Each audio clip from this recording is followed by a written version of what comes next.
The forest moon of Keth 7 was silent except for the whisper of bioluminescent leaves in the night wind. Captain Rin of the Terran Expeditionary Force lay motionless against the trunk of a massive ironwood tree, her breathing shallow, her tactical suit torn and bloodied. The ambush had scattered her unit across the hostile terrain, and now she was alone, or so she had thought. 3 Catharian shadow cubs had found her an hour ago. The size of earth wolves, but infinitely more dangerous. Their obsidian scales gleamed in the moonlight, their eyes burning like molten copper. Apex predators even in their juvenile state, capable of tearing through combat armor with claws that could slice steel. Rin had expected death. Instead, the cubs had circled her twice, sniffed her wounds with surprising gentleness, and then impossibly curled up against her body. One nestled into the crook of her arm, another sprawled across her legs, and the third pressed its warm, scaled body against her chest.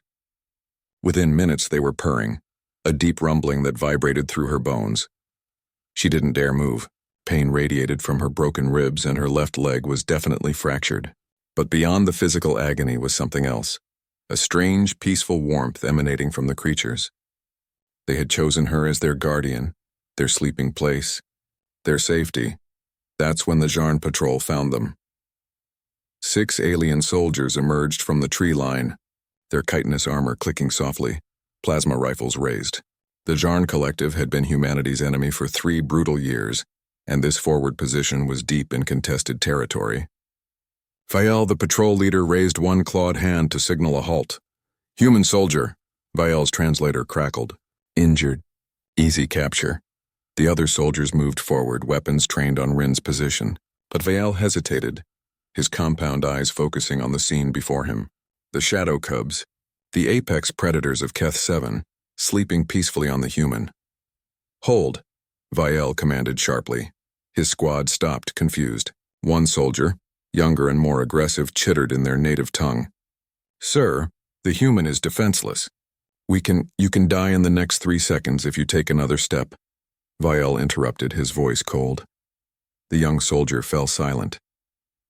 The others shifted nervously, finally seeing what their leader had immediately recognized. The cubs were not alone. From the darkness beyond the clearing, massive shapes began to emerge. Adult Catharian shadows, the apex predators, the untouchable nightmares of this moon. 3 of them, each standing nearly 4 meters tall at the shoulder. Their scales like flowing midnight, their teeth like serrated swords. The parents. They moved with the silence of death itself, positioning themselves in a loose semicircle around the human and their young. But they didn't attack. They simply watched. Waiting. Vael had fought on 7 worlds across the galaxy. He had survived conflicts that would have broken lesser warriors. And he understood in that crystalline moment exactly what was happening. The human had been chosen, protected, adopted perhaps, by creatures that recognized something in her, some quality that transcended species, some fundamental truth about pack and family and trust. To attack her would be to attack their young, and the apex predators of Keth 7 did not forgive such transgressions. "Lower your weapons," Vael ordered quietly. "Sir?" his second-in-command asked, disbelief evident even through the translator. "I said lower them. Now." One by one, the Jarn soldiers complied, their plasma rifles dropping to their sides. The adult shadows watched this display with their burning eyes, muscles coiled but not striking. Assessing, judging. Vael took a careful step forward, then another. He moved slowly, deliberately, keeping his body language non-threatening. When he was 5 meters from Rin, he stopped and carefully, ceremonially, placed his own rifle on the ground. Then he drew his ceremonial blade, the weapon every Jarn officer carried, the symbol of their rank and honor. He looked at the apex predators, then at the human woman who watched him through pain-clouded eyes but with unwavering awareness. Rin's hand rested on one of the cubs, protective even in her weakness. Vael lowered his blade, point down, and drove it into the soft earth. An offering. A treaty written in gesture rather than words.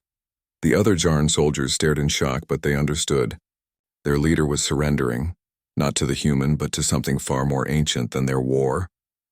To the law of the wild, where family was sacred, where those who protected the young were protected in turn. The largest of the adult shadows, probably the mother, took a single step forward.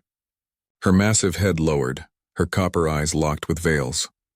For an eternal moment, the Jarn officer faced down the apex predator, and neither blinked. Then the Shadow Mother made a sound, a deep, resonant rumble that seemed to vibrate through the very ground. Not a threat, an acknowledgement. She turned her great head toward Rin, and one of the cubs stirred, yawning to display rows of needle-sharp teeth before nuzzling back into the human's embrace. The message was clear. This one is ours. Touch her and we touch you. Vael stepped back slowly, retrieved his blade, and sheathed it.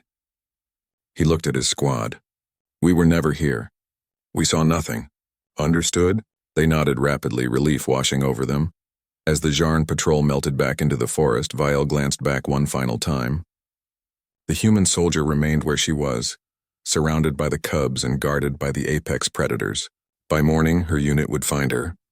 The shadows would fade back into legend, but in that moment, on a hostile moon in the middle of a brutal war, enemies had found common ground in the most unexpected place, in the trust of predators, and in the courage of a human who had somehow earned their protection. Vael understood now what many of his commanders refused to see. Humans didn't survive because they were the strongest or the most advanced. They survived because they could find family anywhere, with anyone, even with the monsters of alien worlds. That, Vael thought as he disappeared into the darkness, was the most dangerous weapon of all.